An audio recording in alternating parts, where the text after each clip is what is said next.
he's specifically targeting certain areas because there's a message that's being sent.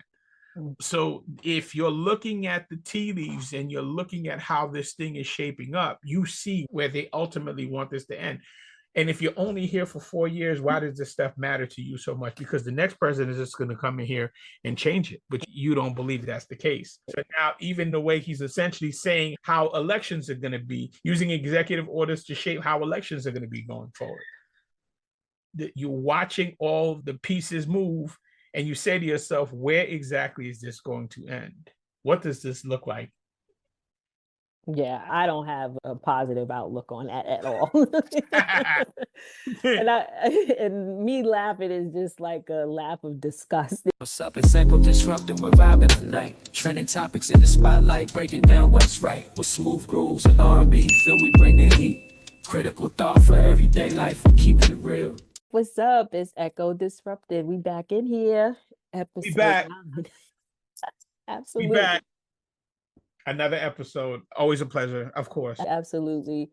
And with all of the changing news, I feel it's fair that I have to say, what, today is the 29th?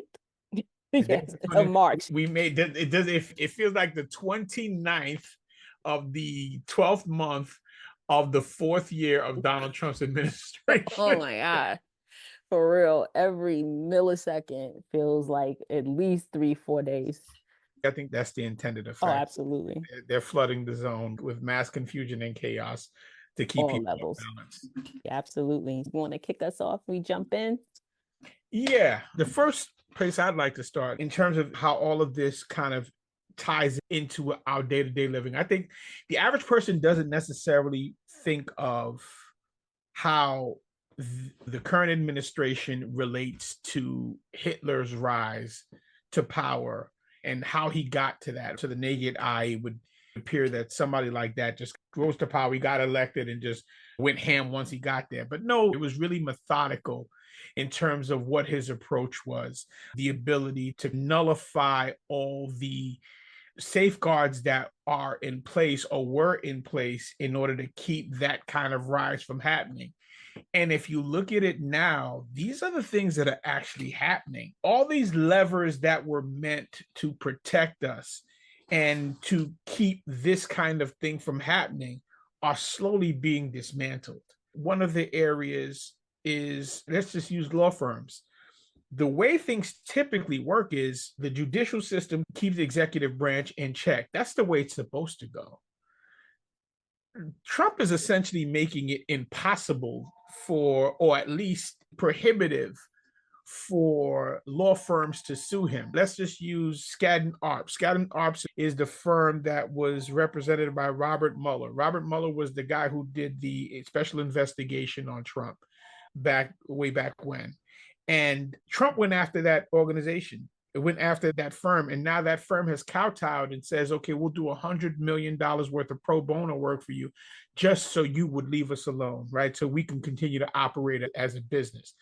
He's the other one, I believe, is Paul Weiss Rifkin, is another law firm that he's doing the same thing with, right?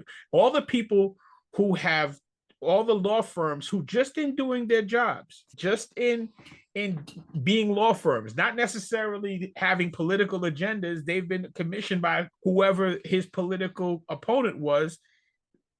Now they either work with or for them.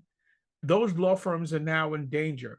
So now in danger of losing their ability to practice, losing their ability to generate revenue. The problem with that is now you're now incapable of, not, should he do something wrong, those law firms are now able to represent anybody on the opposite side of Trump. One of the negatives were they would have lost their security clearance. So now imagine you're a Skadden Arps and you have a law firm, you have a client who is fighting against the government, but your lawyers can't get into the federal courts because they don't have clearance. So all these little different things that one would think would never happen, right? All of a sudden are happening. But the reality is, if those of us who understand history understand during the McCarthy era, it looked very similar, where you had, and people go look up if you're that interested, but look up the McCarthy era where it was similar, where everybody was using the cloak of communism, or being a communist, as what they called the Red Scare. essentially people were losing their livelihoods or losing their ways of life simply because they were being called communist. Now, imagine you being called a communist and now you got to go have a lawyer defend you. The lawyer's like, I don't want no part of that. Assuming if you even get a chance to get to that point of getting a lawyer and going to court, because they snatching up people left and right with. That's the point. Yeah. Very good point. So they're tearing at the fabric of how this country works. And now the question becomes, okay, what does this look like? What's the long-term implications? And is there a way to put the toothpaste back in the tube? Your thoughts? My reference was just to some of the latest arrests. They were gathering up what could be alleged, not proven because we don't know, because no one got their fair share to go to court and have their case presented. But with some of the Venezuelans, and if you had a tattoo, and one of the gentlemen had an autism awareness tattoo, he got pulled in, you know, different things. Yeah. So, you know, they just thought that if you had a tattoo, they have no way to tell if you're part of the Venezuelan gang. But saying that to say, that's the first level of where this is, where they can just yank you up just off of suspicion. No thought of whether or not you committed a crime or not. Then, to your point, absolutely, when it comes down to them with these law firms and them actually bending a knee, so to speak. And I think that same thing goes into what people are talking about with mainstream media, be it Trump was going to sue CBS, ABC, George Stephanopoulos. Yeah, don't worry about it. You good. You're good. Everybody know you talking about. Where ABC settled that case with them because no one wants to smoke, right? And I also think that what doesn't get publicized and is another layer to this, and it's also why a lot of people are saying that with the different elected officials, Congress, representatives, that if you legitimately don't follow, don't believe in what Trump is putting down, why aren't you speaking out? And it's two representatives, and I got to get their names, but they were just literally saying that they were getting like something close to like death threats. And it's not even just them, it's family members. Same with the January 6th police, Fanon, him and his family, his mother was getting threats. So all of that to say that there's this bully background that happens, and a lot of the actions of why people make these decisions are based off of, can you withstand and deal with the smoke that he's going to bring through these intimidation factors? And I think that's why you see a lot of these people caving or whatever, bending a knee.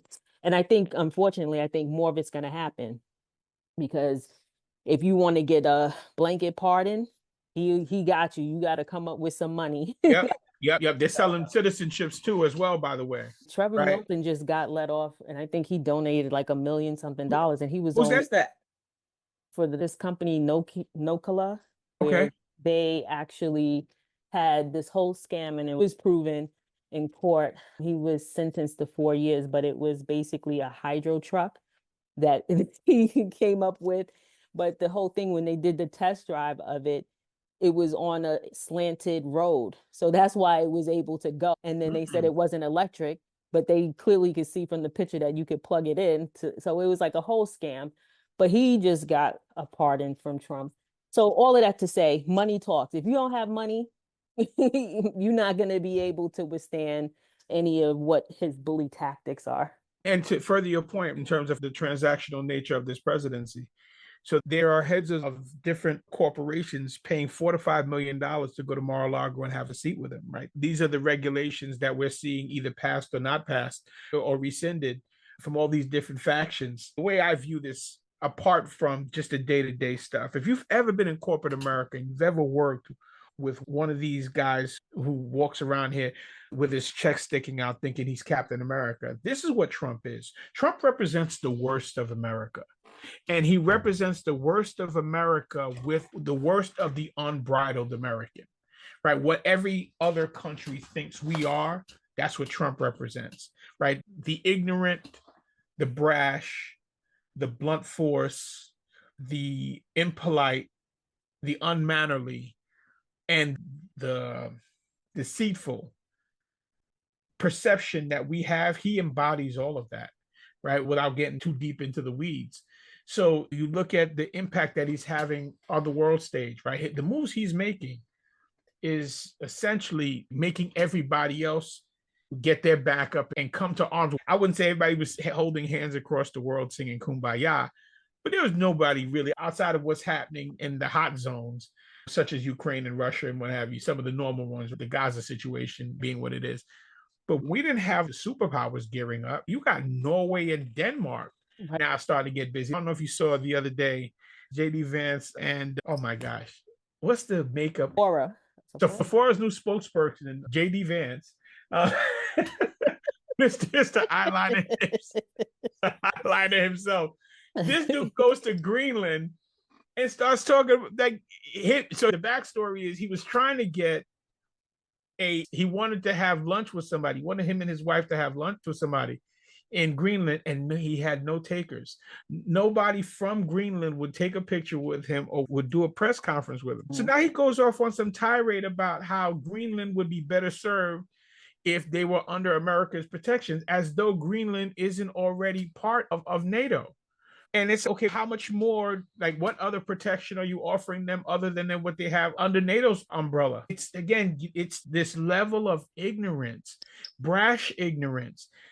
You can't be this stupid. So I guess you think I'm this stupid because there's no way what you're talking about makes any sense. Oh, Denmark isn't protecting them. Protecting them from what? Oh, the Chinese and the Russians, there's a bunch of people making incursions about them. If somebody doesn't grab them up, they're in danger. Wait, when was Greenland ever in danger? From who? Russia's got their hands tied. They're busy over there. They're up to their ears in nonsense. China ain't thinking about them. And it's this willful, boastful ignorance. It's like the crazy neighbor or the crazy drunk uncle. I'm not necessarily afraid, but I definitely got to stay on point. Because I don't know what this crazy cat's going to do. I don't know what they can't get right, gang. You don't want them to get right one day. But that's a wrap for all of us. Think about that. And please, if you don't mind expanding on this with drafting women into the military. Yeah, just to your point, Denmark is, wait a second, we got to get fortified here. So now they're talking about drafting women into the military. And now this is something that, and I always say, that I know things sound a little crazy and far-fetched that they won't happen here, but trust and believe the way we're going, where everyone is becoming an enemy of the US and we're on our own island, so to speak, that it won't just be a draft where it's just the boys, our sons, our brothers. At some point, it'll get to women too, because guess what? You're not supposed to get pregnant. You can't get an abortion. You can't get out of it. So if you got to get pulled in, you got to get pulled in. But basically, Denmark is, look, we got to get ready, to your point, because we don't know what this dude is going to try next. And the only reason why JD Vance had anyone even show up and why he had to go to that military base is because if an elected official comes there, they have to show face. They can't just not show up. So that's how he got his audience and was even able to make his rants while he was there.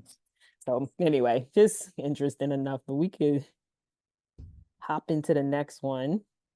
FEMA. I would love your take on this. And the organizations the things that we once took for granted as a country, right? There were certain mechanisms that were put in place in order to address the things that just happen in a given year, right? All the catastrophes and all the natural disasters that just come along with being everyday citizens. Those institutions and those mechanisms are now in danger. Love to get your take on what you think about what's happening there. Yeah, FEMA, definitely. I know it was an organization that originally started by Jimmy Carter, like early 70s.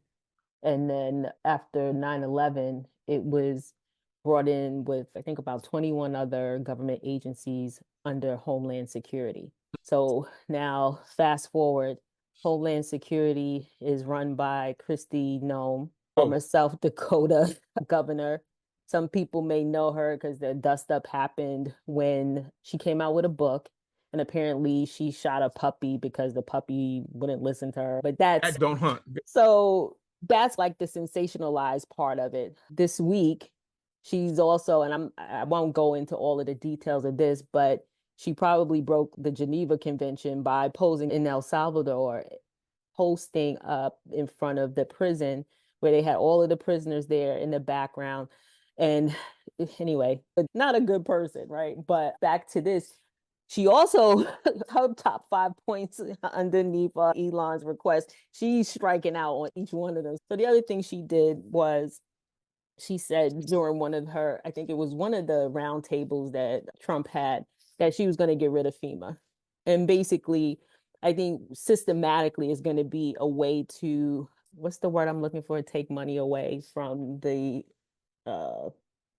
department, defund, so to speak. So basically what it'll mean is if they dismantle that, each of the states will be responsible for any sort of natural disaster that happens and covering that funding. So that means your North Carolinas, where it was a big dust up about whether or not Biden had FEMA come on site quick enough, and the governors got on and said, no, we were good. During your storm seasons where you have in Florida, there's always hurricane season that starts up and hits the coast. It's not only Florida, it's your panhandles, your Texas. Even recently, just about 2 weeks ago, tornadoes in Arkansas. So basically there was an article that came out, and just to, it's on Oklahoma City, KFOR.com. They were saying that Oklahoma homeowners with damage from the November 2024 tornado damage are on their own now. Wow. So basically, with all of this Doge and defunding, even if you go to the FEMA website today, they direct you to go to the SBA website and apply for a business loan. So the Small Business Administration, so that you can try to get some money, because they're still trying to catch up and update their website based off of all of these executive orders and changes that Doge is doing. So we're about to soon get into hurricane season. That's and it's going to be interesting because a lot of the states that get hit by this are Republican, red leaning, and quite frankly, not that fiscally able to withstand any sort of natural disaster, which is where FEMA would come in and help offset that. To your point, if you don't mind me interrupting ever so briefly, regarding the red states not making any money, not being able to generate enough income. Typically, they are dependent on federal taxes from the blue states, right? The New Yorks, the Californias, right? Those are the economic engines that keep those countries up and running. So this couldn't happen to worse people, right? Because they are directly impacted by that decision. And what are the chances of people who, states who are already struggling with generating income, now having to take on that burden? Couple that with the fact that going to be tax cuts for the billionaires, which are also going to impact those people because of the social programs being cut. This is such a cluster. And, and also the way they try to offset it is through state taxes. So that means your sales tax, basically. Now you have to purchase to live, right? You need to purchase food. You have to do all this stuff. You also get it on that end as well, because the state has to bring in some kind of money, and they usually raise the sales tax so that they can try to help compensate for that deficit. But that's the deficit, meaning that they're getting federal money. Wow. And never mind the fact that these people, Lutnick, saying, okay, yeah, we're looking to eliminate income tax for families making $150,000 or less. It's, again, manufacturing consent. What these guys are essentially doing is they're trying to ruin the country economically. Bob Woodward of Nixon fame, of Watergate fame. They are trying to destroy the economy so that when things get so bad, the only solution is for Trump to say, hey, I'm the king. You guys need to turn this all over to me, and he's going to be the one that has absolute rule. So starting off, to circle back what we started off with, this is what this looks like. This is the exact plan for how Hitler rose to power. It's the exact same blueprint. Yeah, I think it's definitely something that as we talk about it and relate it to different topics, hopefully people will share and also get an understanding of how that impacts them locally, because I think that's key in how we got here too. One of the other points in terms of, so I was reading an article by Larry Fink, who's the head of BlackRock, who's complaining that, hey, America, there's going to be a work shortage of blue collar workers with all of these people being deported. And because the electricians and the plumbers and all these people that were doing this work, a lot of these people aren't American. A lot of the people that are doing that grunt work are foreigners, right? Or people from other countries.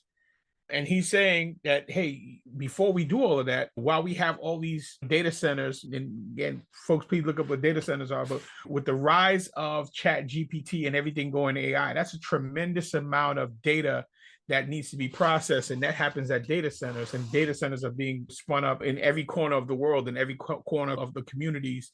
I would suggest people go look up what a data center is. We don't have the time to explain what that is. Don't get me started on that. That's a whole what it does to communities. No, but it devastates communities. But the other side of that is they need people to build them. They need people to operate them. And the interesting dichotomy of how all of this plays out. These guys are telling you, yeah, don't go to college. Who needs college? Meanwhile, they're all college graduates. Trump will tell you in a heartbeat, I'm a product of Wharton Business School, right? My children went to Wharton Business School. You don't need college. Why would you go to college? You don't need to worry about tax cuts. Don't worry about Social Security. Don't worry about any of that stuff. Meanwhile, you guys are trying to gut those programs in order to fund your tax cuts. Because of now, and never mind the fact that they're eliminating the Department of Education. If you're reading the tea leaves, so essentially what they're really doing is creating an underclass. That underclass used to be Black folk. Now that underclass is becoming everyone else, right? Why would Larry Fink even care? Given what he's doing, given what his space is and what his area of expertise, why would Larry Fink even care? Because now the heads of industry are the ones who are now shaping what the rest of America looks like. That's where we are, right? Mm-hmm. So what appears to be just a passing comment, right?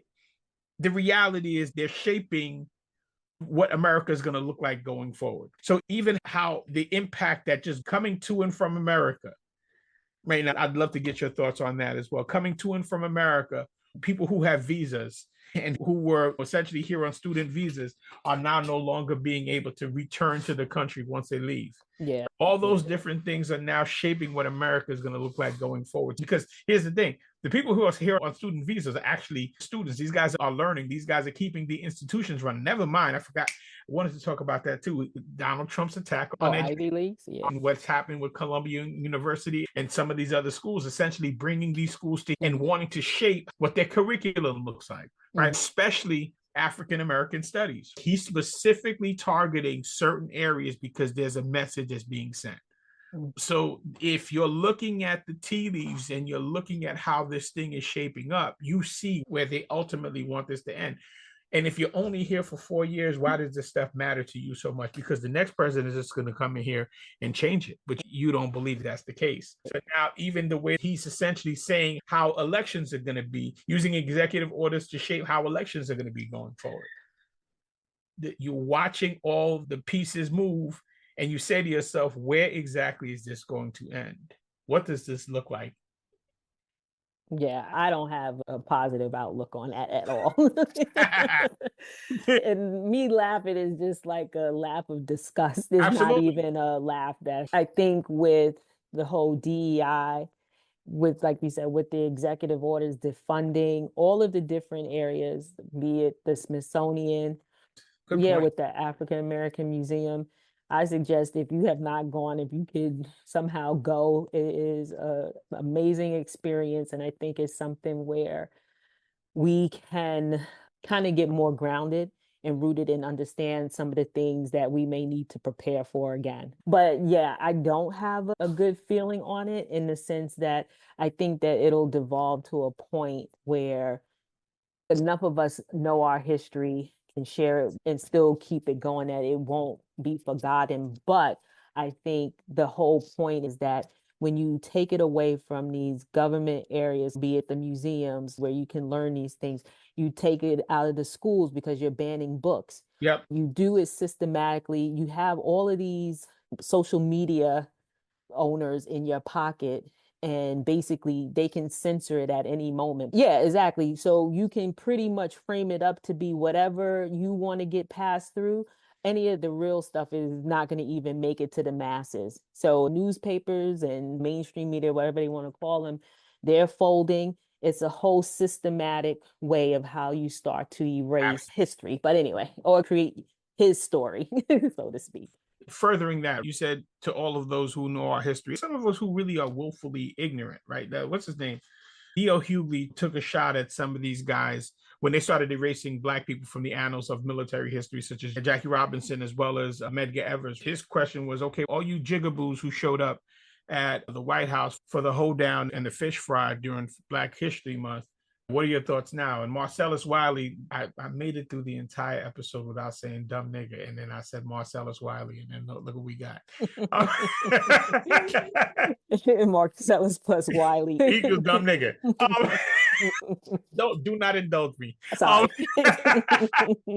But he can't. Bomani Jones, brilliant brother, was on CNN and he broke it down. He said, look, I don't know if Trump likes or dislikes Black people. He's certainly concerned with how Black people view him. Pursue him, yeah. Yeah, and Marcellus Wiley took exception to that. He's okay, everybody keeps telling me that Trump is a racist, but I don't see any examples. A dude like that, you gotta say to yourself, dumb nigga, what you been paying attention to? So I guess unless he call you a dumb nigga and shows up at your crib and burns a cross, you're not gonna get it. But all these other things that happen, to your point about the Smithsonian Museum, some of us want to know and some of us don't, right? And for those of us who don't want to know, the question is, at what point do you say to yourself, wait a minute, what the hell's going on here? And when that light switch does go off, you don't have a home here, right? Ain't nobody fooling with you. You are a man with no country. Marcellus Wiley with your dumb ass. Yeah. I'm done. Yeah, no, definitely. That's a whole other topic, because at some point you really wonder, how long do you stay with the grift? If you got to pay your rent or whatever your home dwelling is, do you keep up with it because this is the only way that you see making some coin, hopes that maybe you'll get a nod, so to speak. Whatever the carrot is. Because I think at this point, with all of the, like I said, all of the things that I mentioned and this whole systematic ripping down of our history, and it really is the U.S. history, but more so our history. If you do that and you think you're changing the playing field, which you are, how you can't see that, I don't know. And I think, again, it just comes down to people will not realize it until it's at your front door. And then what happens? But as always, a great episode. I'm going to definitely see if we can drop some links in the description box for wherever you listen. If you listen on Spotify, YouTube, Apple Podcasts, iHeartRadio, if you check into our IG, we'll definitely link some of the backstory, because I think one of the big things we want to make sure we do is share links for you to do your Googles, or as they say, do your research, but share some information for you as well. Even y'all out in Russia and Ireland, we're going to shout y'all out too. Everybody gets a nod, right? But definitely, thanks for listening, and check us out on our Instagram. Looking forward to the conversation. Drop down in the comments and do all the things, like, share, subscribe, and we'll check back with you. We in these streets. All right. Have a good one.